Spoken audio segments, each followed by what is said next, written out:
Niki miturut penemu kula, Mas. Nggih. Dunia seni itu bisa dikatakan lumone ya iso diarani kejem. Kok saged? Lumone yen wis dadi iki rejeki banyu mili. Leres. Ning kejeme bila tidak bisa menimbulkan karakter pada dirinya, dia tidak akan muncul. Nggih.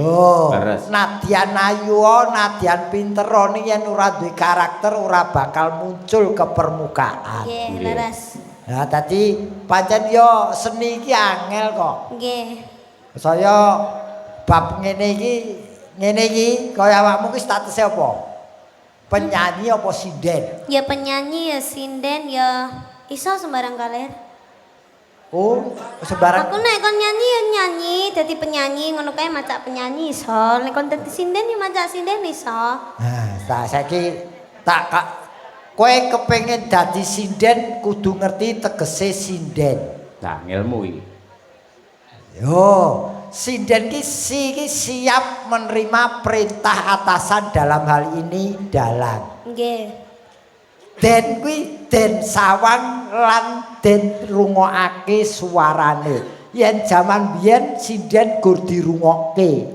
Nek yen sinden saiki disawang mula do dandan ayu-ayu. Nah, beda dalang. Nggih. Daki dalam bekerja semuanya badan bekerja pula. Langkahnya selalu diikuti anak buah dalam hal ini yoga lan pesinden. Dalangi nadyan lungguh ning sak awak kujur nyambut gawe kabeh. Bener. Wiwit kene mikir, kene nyawang, kene ngrungokke, kene ngucap. Tangan atine rasane kecekel, tangane obah, sikile sik macal, sik ngempet nguyuh barang lho. Kuwi tenan terjadi. Kuwi ya kerja. Tapi jenengan nate keblet pipis, Pak. Masalah mambengi demi Allah. Aku wis limbukane wis krasa nguyuh. Terus pripun, Pak? Ya tak ampet aku. Carane? Ya tak ampet piye carane? Lha piye? Lah kuwi anggere jengone lan duwe aji dhewe-dhewe duwe apa kuwi jeneng ilmu dhewe-dhewe ta kan? Nyuwun karo Gusti Allah, ya Allah kula tasih nyambut damel ngantos enjing. Nyuwun pangapunten ampun ngantos menika mangke ngantos medal. Medal menawi sampun dugi ngreya kali Bu Kesi ngoten nembe medal ngoten niku. Apane? Aku ora nyandak aku. Tegese rampung wayangan lak yo mulih ning omah to, Nduk. Nggih. Teko omah karo Bu Kesi to mulih ku. Mosok aku mulih karo sapa? Karo Bu Kesi. Lah teko omah terus aku pipis ngono lho maksude. Apa ngenteni ning omah? Ya mula yen kowe jegur ning dunia ngene kudu ngerti bab dunia kaya ngene iki, dunia wayang kulit. Nggih. Wah, mbak-mbak wayang kulit iki kita tradisional sebetulnya ini modern lho. Alat iki modern. Nggih. Lho, iki jenenge apa iki? Alat iki? Gamelan. Gamelan ki basa apa? Basa Jawa. Basa Inggris. Kok iso basa Inggris? Gamelan kuwi basa Inggris. Game ki game, len ki garis. Dadi permainan sing nganggo garis utawa aturan gamelan game len. Waduh. Wah, ngono. Wah, aku ki jane pomora dosene aku dudu kowe. Ngono? Heeh. Dadi apa-apa ki ana tegese, Nduk. Heeh. Ora waton jenengke. Mula diarani apa ki? Sing nabuh apa ki jenenge? Gender. Lho, sing nabuh kok geder. Lah sampean duting apa? Ora sing nabuh ki jenenge apa? Yoga. Pengrawit. Pengrawit. Ki penabuh gamelan gaweane. Heeh. Ngracik notasi dadi gending sing kepenak dirungokke. Wiwit bonang nganti gong iki kudu kerja sama. Nah, kuwi. Oh, iki ngelmu tuwa iki. Iya. Ketemune ya ning kene iki. Kok tak catete. Ngono. Ha iya, saka tuane amen tiba ae. Kowe ngerti iki jenenge apa? Dagelan. Ki dagelan iki dasare kudu lucu. Nggih. Gelem sinau nadyan wis payu. Lancar lan urane rezekine ya gumantung sinaune kuwi. Berarti semua orang itu meskipun udah tua jek enom karo sampai tua iki kudu sinau. Tetep sampai ke liang lahat paribasane ceceplah ngilmu. Oh. Ki ngono ki kaya iki jujur. ketoke kowe iki najan isih cilik ning lak bawamu semene wis kaya cah dewasa. Wis duwe pacar kok urung. Aku ki ayu kaya ngene iki tapi ra duwe pacar lho. Ngene lho, wong lanang ki sing digoleki wong wedok ki telu. Apa? Ayu, Heeh. pinter, Heeh. gampang dihapusi. Lah masalahe aku ki ra gampang dihapusi lho. Makane kowe gelem mau dihapusi. Lah nyapa? Ya emoh. Gendang duwe pacar, Emoh, aku mau pacaran sih. terus nikah. Ya ora, pacaran ki 17. Penting ki mikir belajar sih. Oh, apa Mikir apa? lho? Mikir apa? Belajar sih. Oh iya benar. Oh. Itu kan. Belajar Mas ya pelajaran ora patek dong, ning kan ya sinau sing karier. Betul, Hubungan karier. betul. Biarpun setinggi langit namamu di atas panggung, ning belajar itu penting. Inggih. Ah, lah anu digandhengke sisan, yen kriteriane wong lanang sing apik kanggene wong wedoke piye ra? Lha wong wedok mau wis enek 3. Wong lanang sing apik piye? Tanggung jawab, 1, melindungi, 2. Sing ketelu, gelem rekoso. kepapat. Telu wae aja papat. Yang keempat itu harus jujur. Lah Itu kuwi yang dicari. wong lanang jujur kuwi sing paling abot. Jujur dalam hal apapun, dalam hal sekecil apapun itu harus jujur. Dadi iki keterangane Niken wis memberi kriteria sapa sing gelem ngapeli dheweke. Iki kudu kaya ngono. Heeh, tambah jujur penting. Isih siji sing penting banget. Apa, Pak? Urip. Ana meneh siji neh, wong Apa? lanang kudu wedi karo bojone. Aku ki ambok ning panggung iki kaya singa paribasane ning omah ya kalah karo bojo. Ah iya, padha aku ya ngono kuwi ya. Ngono kuwi. Ketoke Berarti aku nang semua kene takut kemaki. istri. Hah? Semua takut istri. Ora kok takut istri, menghargai, menghormati. Kan sumpahe orang mencintai kan tidak seharus sampai menyakiti istri ngono kuwi. Mergo ngene kan, kanggone wong lanang ya aku ya nun sewu. Yen uripmu pengen mulya donya tekan akhir, ada 2 wanita yang harus dihargai, dihormati dan dibekteni. Siji ibu, loro bojo wedok. Kuwi loro kuwi. Ngono. Sik bojo ki ya wedok. Bojo wedok napa Lah ya bojoku bojo wedok lanang? lho. Bojoku wedok Ibu Kesi. Ah ya bojo ngono kok bojo ngono wedok. kuwi. Apa Dan apa juga kuwi ya istri bojo ngono, lanang. Pak. Iya. Ayo. Ngono Ning kuwi. ya ki karo belajar membelajari si Niken wong isih cilik. Niki tesih alit lho Bapak Ibu. Niki tesih udakara umuripun nggih 16,5. 16 tahun. Iya, Umur mari- ana tengah. Mari ngene kan anu 17. Oh ya. Heeh, dadi saiki 16,5. Berarti rung duwe KTP. Uga, ngurung foto KTP. Ya ya ning ati-ati ya, Nduk. Nggih, Nyambut Pak gawe Ki. sing ati-ati. Nggih. Direnan iki Bapak Sumarno sak keluarga saking tertipe anggone apa gula mentah keluarga iki dadi uripe sak tiba-tibane kepenak. Amin. Amin ya rabbal alamin. Nembang nok, coba kaya apa nggih. Sing halus napa Pak? Sing aluse mau sampe rung tau bawa ket sore lho. Oh. Nggih. Sing diarep-arep Pak De Gareng. Ah. Ayo, Nduk. Nggih. Wis bebas apa, srekmu apa? Ayo. Bocah iki rada watuk. Ah iya. Aja dipaksa apa-apa. Bawa Dimas Niken Salindri. Hah? Dimas Niken Salindri. Pangkur. Nggih. Oke. Iya. Sandiasmo Oke. ngono apa piye? Heeh. Oh iya, Sandiasmo. Iki sing nulis iki Bapak. Bapak. Sing nulis Bapak nggih to, Bu? Oh, Terus Bapak sing Cahyo. nembang ki Ibu. Oh, oh. Sing nulis Dimas Niken Salindri Sandiasmo kuwi Bapak lho. Bapak Cahyo. Konoan ki sing nulis. Konoan denggulmu mlocah ora. Ki dalang Cahyo Kuntadi konoan ora. Iya iya iya. Allah, nang KTP yo tulisane yo konoan. Ayo ora kaya. Dimas Niken Salindri. Ayo Ya, pangkur nih. Sandiasmo. Nggih. Coba kaya apa, Nduk? Nah, kowe sik kelingan aku malah lali pisan. Ayo. Aku lagi proses gawe Sandi Asmane Tuti angel ra dadi-dadi. Iya. Ya, Nduk.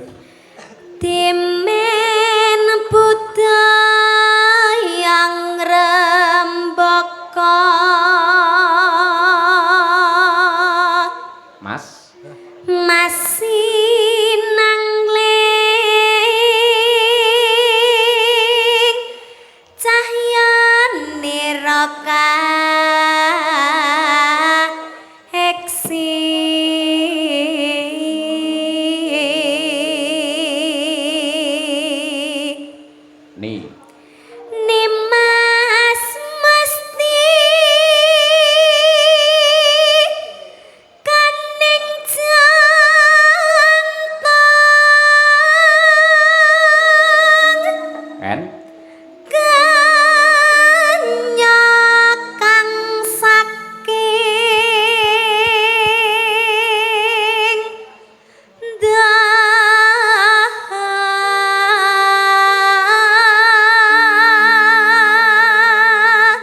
Rena saka Ndaha tegese perawan saka Kediri. Kediri. Heeh. Sa Salawi rengre nambang beksa waska cakep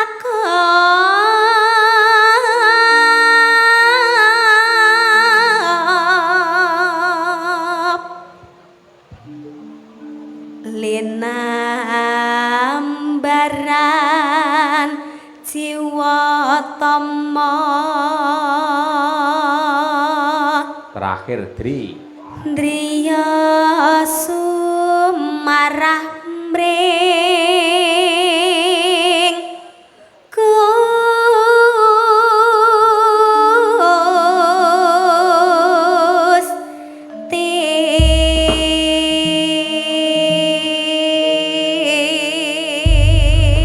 Nyuwun tepuk tangan Bapak Ibu dumateng Niken Salindri. Yo luar biasa. Apal to Nduk sampean lagune kuwi? Wah niku favorit kula ya Pak. Nduk, Nduk kaya Kan gelem. bawa niku kula teng pundi-pundi mau dalange siapapun kula bawa niku. Apa iya?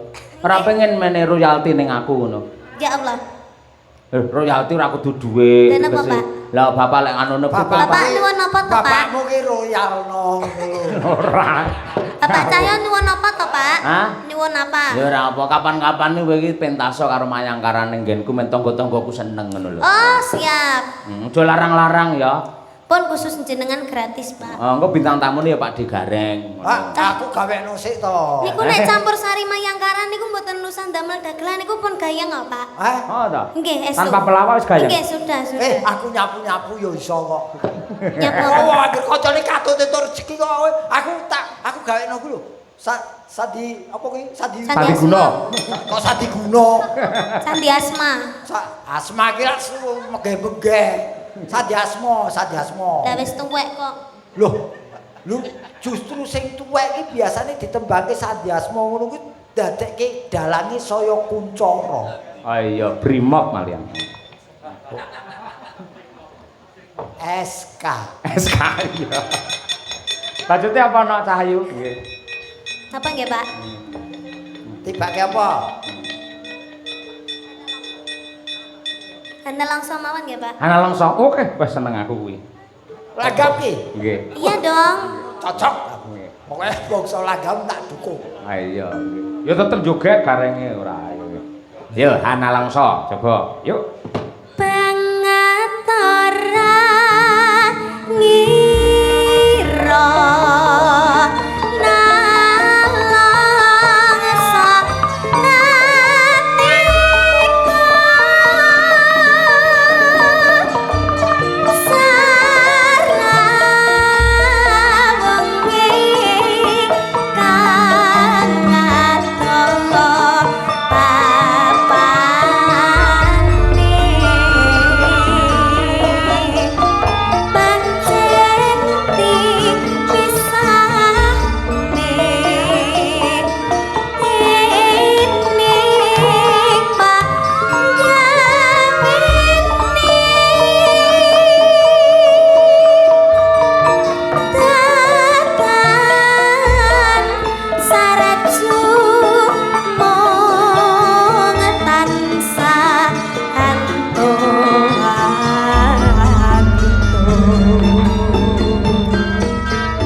dua kalimat. Yang kedua ref.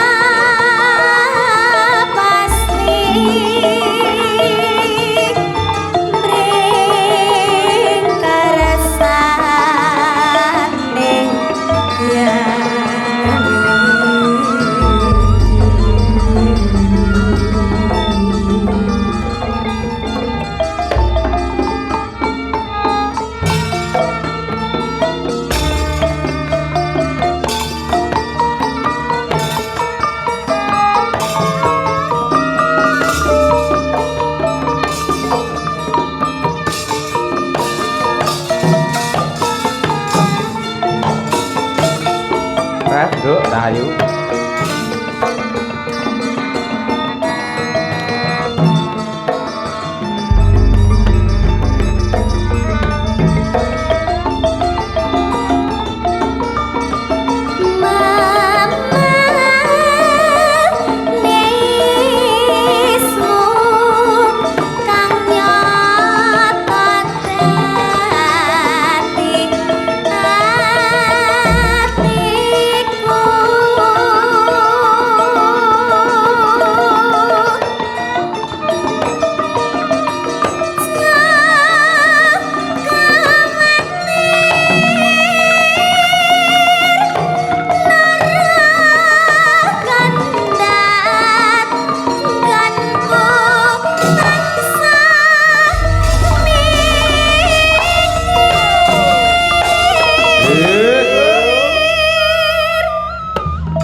Karyane sapa ta, Nduk iki? Hah?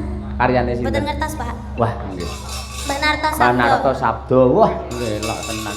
Aku yo gumun ya ngatasi bocah iki rung lahir lagu ki wis di gawe ning yo dheweke isih mersudi kepengin iso. Nah iya. Malah zaman saiki sing lagi hit-hit malah tembang-tembang lawas kuwi lho. Lawas. Nggih. Enggak to nek ngono lagi hit meneh. Iki malah iso dadi sasmita sapa ngerti lek wayangan-wayangan sing model klasik iso hit meneh ngono kuwi. Ah, pancen sing lawas-lawas sing tukul kuwi lawas-lawas anu tambal ban kuwi. Heeh. Kuwi lagu lawas kuwi. Heeh. Mula saiki rumah makan barange sing apa kuwi jenenge sing ber-AC terus sing mewah-mewah malah langka sing payu. Ning yen lesean terus gawe gazebo ngangge omah limasan malah sok akeh pengunjunge kaya ngono kuwi. Heeh, ya murah soalnya. Heeh, ngono kuwi nggih.